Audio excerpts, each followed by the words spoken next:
J'ai vu une vidéo sur la toile où il y a une personne qui tenait une Bible et fumait de la cigarette. Et il avait été écrit sur l'image que les gens n'ont plus peur de Dieu. Si vous allez dans une église où il n'y a pas des drogués, des fumeurs, des prostituées, des gens de mauvaise vie, qui sont en entente pour être transformés par la puissance du Saint-Esprit, eh bien, vous assistez seulement à une comédie où vos dîmes et vos offrandes sont juste des tasses que vous payez pour la prestation de la comédie qui se fait par le groupe musical de l'église, le pasteur et tous les comités.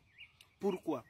Parce que dans le livre de Jean, le chapitre 5, du verset 1 au verset 5, à Jérusalem, près de la porte des brebis, il y a une piscine qui s'appelait en hébreu Bethesda, qui a 5 portiques.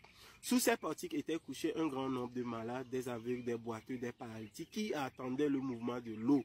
Car un ange descendait de temps en temps dans la piscine et agitait de l'eau.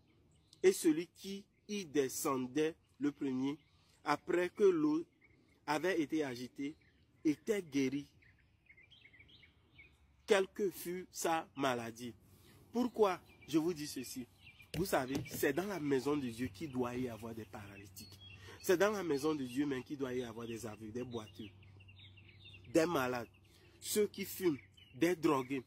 La chose la plus exceptionnelle que je rencontre aujourd'hui dans l'église où je sers, c'est de m'asseoir à côté des drogués, à côté des gens qui ont déjà abusé des enfants et qui donnent des témoignages après qu'ils ont été guéris à travers la puissance de Dieu. Chers amis, cessons le jugementalisme, le pharisianisme qui juge les gens parce que quelqu'un fume la cigarette et a la Bible. Non! C'est comme si vous jugez quelqu'un qui est allé à l'hôpital après avoir été malade. Oui, celui qui fume la cigarette doit lire la Bible afin de découvrir de nouvelles vérités. Et c'est notre vie en tant que chrétien qui va l'aider en fait à se changer. C'est notre prière, notre apport, notre bonté, notre compassion et nos conseils qui vont l'aider. Merci.